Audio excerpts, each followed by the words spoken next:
and welcome back to my channel. Today we are finally getting around to my October wrap-up. In the month of October I finished a total of 10 books, 1 audiobook and 9 physical books. A couple of these were also some of the rereads I've been doing over the last year. I'm really happy with the books I read this month. Majority of them I really enjoyed, with an exception of 1 or 2 which I will be talking about. So with that said, let's get straight into the books.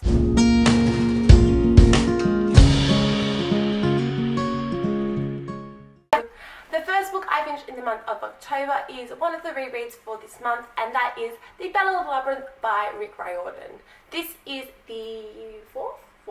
This is the 4th book in the Percy Jackson series, and it is probably my least favorite of the series. It always has been, and it still is. It's not my favorite. I just feel in this book it has this jealousy that I'm not 100% on board with, because I just don't feel that fits with her character very well.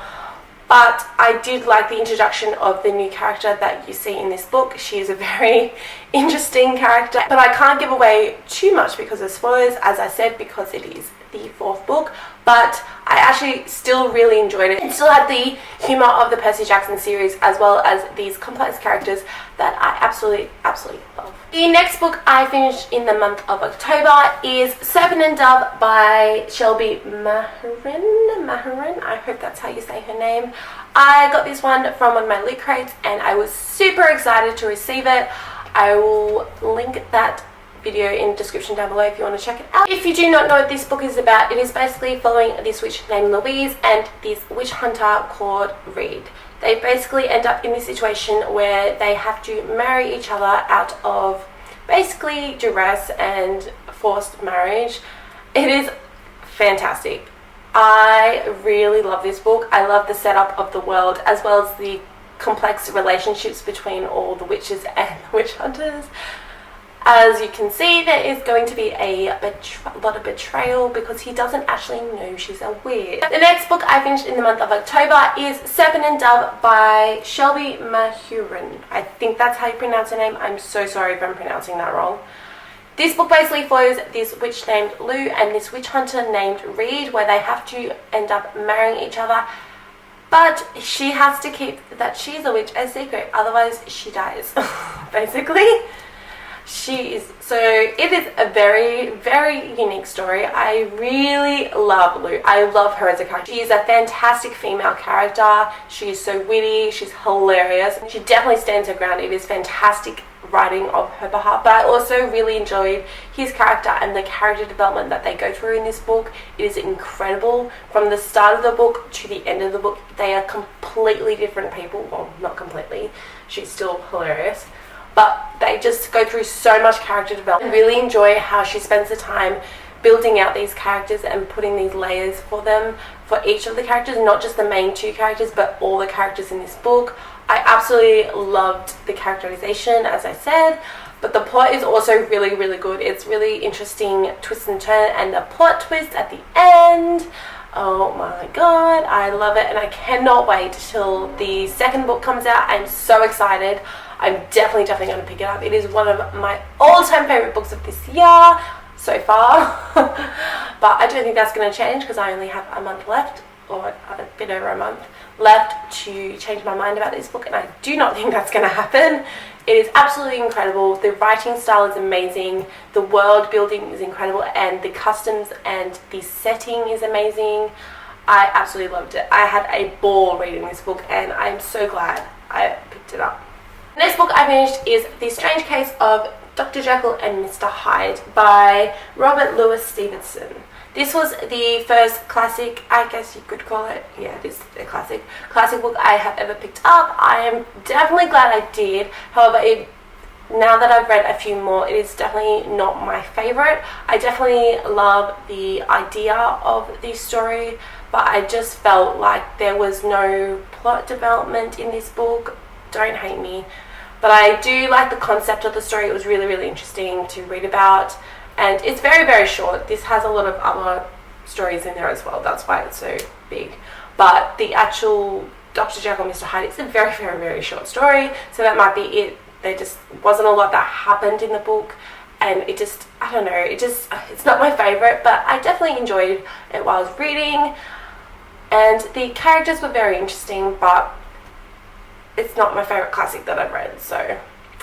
The next book I finished the month of October is another one of my rereads, and that is Harry Potter and the Goblet of Fire by J.K. Rowling.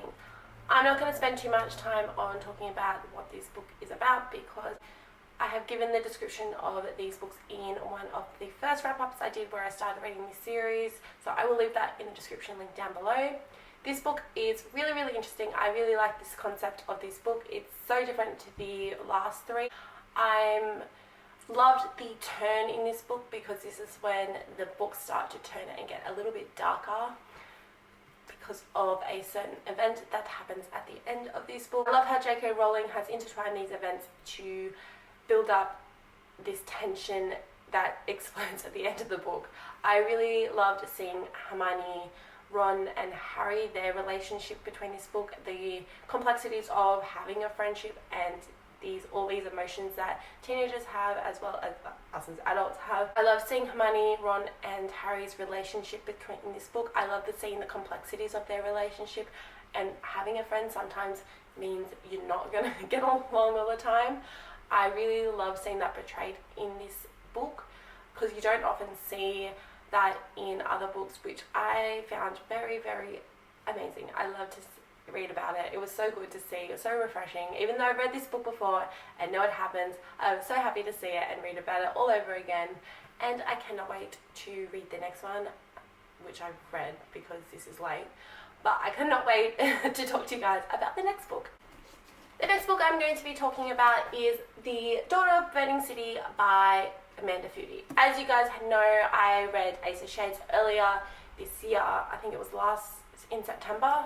I read that book, which was my introduction to Amanda Foody and her writing, and I absolutely loved it. And there is no different here. I absolutely loved this one as well. This book basically follows this character named Serena who can create these illusions that feel very, very real, but they are illusions as part of this traveling circus that she does.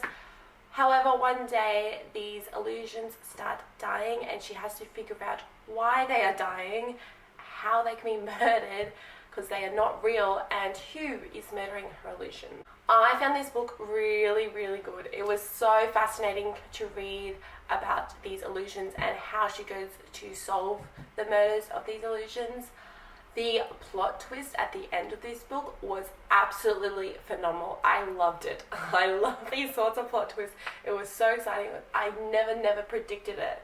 I did predict who was killing the illusions, but it wasn't obvious. But I just am very paranoid with my reading, so I just don't trust anyone. But I loved the delivery of this book and the world of this book. It is absolutely amazing. The many layers of the magic system was really, really interesting. I love to see how the people have this magic skill and how many different magic that there is in this world, and the political tensions between the traveling circus and the outside of the circus was really, really interesting. And I'm pretty sure this was meant to be a standalone, but there's going to be another one, or there is another one. So I really want to read it and just see how she ends up solving the plot twist at the end because it blew me away. I absolutely love her writing, and I really want to continue reading these two series that I picked up and just see what happens. It sounds so interesting. The next book I finished in October is another reread, and that is Percy Jackson and the Battle of... No, that's the previous one. Percy Jackson and the Last Olympian by Riordan.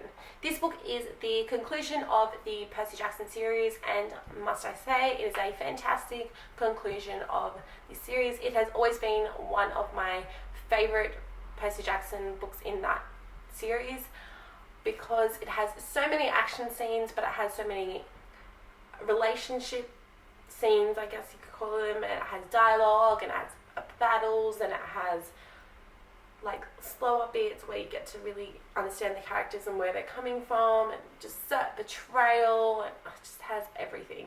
It's awesome. I love it. I really like how he ended the villain's story as well. I really thought that was a fantastic way to do it. It was just absolutely incredible. It was something you don't expect when you read it for the first time, because I knew it was happening this time, because obviously it is a reread, and I really, really loved reading that again, as well as I loved how the development of the characters through this book as well as through the series has been phenomenal, and just seeing them grow has been so good to see. I love it. And characters that I didn't particularly like the first time, when you get first introduced with them, because they cause some tension between two characters that I just don't like, I get to really appreciate them and their needs for this story, and I'm pretty sure I've grown to love them because I've read the other series, but I really love them as that. I read that series more than this series, which is really good and says something on his writing. I also really loved how Percy understands that he cannot fight the bad guy by himself, which I find a lot of main characters seem to think they can do, which is just so frustrating, and they want to keep their friends safe. I understand that, but they basically say they're going to do it all by themselves, which is so frustrating at times. But Percy doesn't do this. He really understands that he cannot be the only one to fight this war, and he understands the strengths of his friends and really uses that to his advantage, as well as knowing that he can't do this by himself, because it is impossible, which is awesome. And so there's no fighting in that concept. And I really like seeing the betrayal reveal as well. That was really good, as well as coming and loving the, bully of this story, which if you read the series, you'll know who I'm talking about. Like, she really develops over this series, and I absolutely loved her coming into her own and not just being a bully to Percy and other people, which I loved. I absolutely love it. I absolutely love this book, and I can rant and rave about it all day, but then we won't get to talk about the other books. So I will put this down and talk about the next book. The next book I finished in October is Alice in Wonderland and Alice Through the Looking Glass by Lewis Carroll. I really, really enjoyed this book. I didn't know what to expect after reading Dr. Jekyll and Mr. Hyde. I thought maybe it would be along the same, painted with the same brush, basically. I wasn't sure if I would enjoy classics or not, but boy was I wrong. I loved this book. I thought it was so weird, so wacky, so different to what I was expecting. The writing is very interesting as well. It has a lot of poems and songs in here that Alice is told or tells people, and the way she talks to people is very interesting as well. I loved the adventures that she goes on throughout this story. It's very, very interesting. I definitely wasn't expecting a lot of the things that happened in here to happen. It's very, very whimsical and just wacky and weird. It's something very unique. I have never read that type of writing style before, or that kind of story before. It's definitely very, very, very different to the movies, which I didn't know that it would be that different. I knew it would be different, obviously, because books are always different to the movies, but I didn't know it would be that different. So it was pleasantly surprised, because it was the most unique reading experience I've had, because it is so unique in its storytelling and the adventures that she goes on. I really, really loved it. I just can't express how much I love this book. It is definitely got to be one of my favorite books I have actually read this year so far, because I love it so much. I love seeing the characters I know, as obviously from the movies, like the Mad Hatter and the Cheshire Cat and all that sort of thing, but seeing them written down and come to life, and seeing how his thought process works through this story, as well as the adventures and the things that she's got to figure out and how she does it, and all the different ways he basically decides to write this story. It's very unique, and I've never never seen anything like it, and I would be interested to see if I would like any of his other works. Definitely going to give those a try.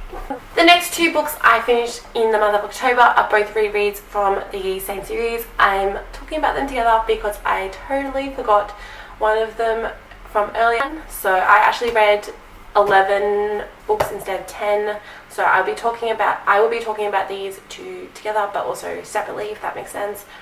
Anyway, the two books I finished from this series is The City of Heavenly Fire and City of Lost Souls by Cassandra Clare. I will be talking about this one first because it comes first, and then I'll talk about City of Lost Souls. This one, there is a lot of people who don't really like this one as much as the rest of the series. However, yes, I didn't like it as much as the first half of the series. I still quite enjoyed it. I really loved seeing because this one was more heavily focused on the relationships between the characters rather than the conflict or the plot, I guess. I felt like it's very character driven in this particular one instead of having a mix of both, which is what she normally does. I was very frustrated at Simon with his choices in this book, but I could see that actually happening. I could see that it was very realistic for his character. That's my opinion. I definitely love and was saddened by a choice that he makes, ending up with consequences basically of his actions. I felt that seeing that in this a consequence of being part of this world and connected to these characters was very, the way she writes it is very heartbreaking and unique, but it's so sad. I also really enjoyed the introduction of one of my favorite characters that I absolutely loved. I loved him so much, and I love seeing that brotherly relationship between him and Simon, because yes, he has this relationship with Jace, but Jace and him aren't very brotherly relationship, whereas this character with Simon definitely has more of a brotherly relationship with him. I also really loved the introduction of another character in this book, which was really interesting, as getting to see these other characters who aren't necessarily shadow hunters but are downworlders, and seeing their perspective on the world that they live in. Yes, it's not my favourite, but it definitely sets it up for City of Lost Souls, which was really good, and the second part of the series, so it's necessary. Which brings me to City of Lost Souls. Now this one, I have a lot to talk about with this one because it is one of my favourite books in the whole series, and it always has been. I absolutely love it. I love it. I love it because it shows this incredible complexity of the villain in this book. It really dives deep into his mind and the way he thinks, and you see it through Clary's eyes, but she's really trying to understand him and just the way why he does the things he does, and you really get to see a lot of his character in this book, whereas compared to before, you just saw his actions rather than why, I guess, or his thought processes or the complexities of his character. I really love his character. He is one of my favorite characters, and hate me, but I love him as a villain. That's why I love him as a character. If you've read this book, you'll know exactly who I'm talking about. I really loved the conflicts that happen in this book because they're not necessarily big plot conflicts, but the moral dilemma that Cassie writes about with Clary trying to wrap her mind about what is happening, to trying not to spoil it.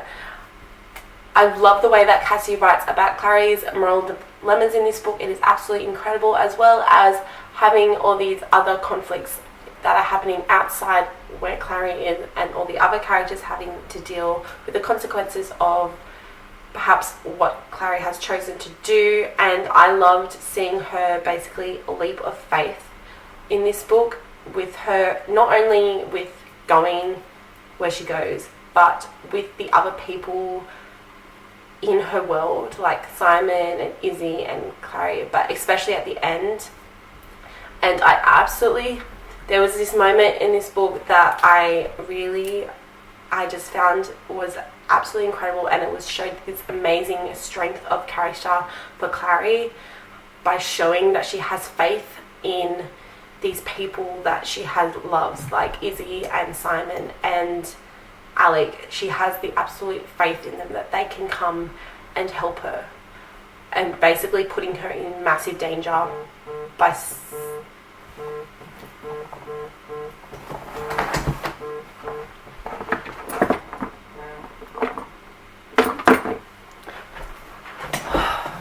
I love that Clary basically has this massive leap of faith by doing this thing, severing this connection to these people, but has the faith that they will understand and know that she is in danger and that she needs their help, and has the absolutely most faith that they will come for her, they will help her, that she will get the help that she needs, and yes, and that she does stand up for herself. She's not relying on them, but she is finding a way to basically ask for help because she can't do it by herself, which I found amazing, and I loved that Cassie did this.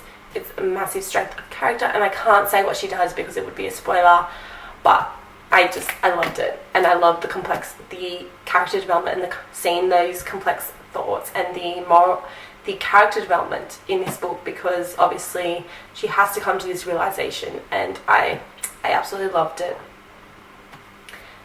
And I'm going to stop talking about this book before I basically talk for it for 20 minutes, so there's that.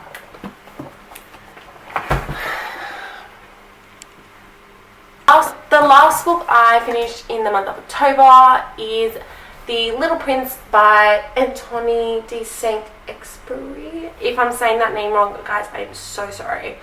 Unfortunately, this book left me very disappointed as the last book of the month. I'm a little bit annoyed that I ended up on a book for the last of the month that I didn't particularly enjoy.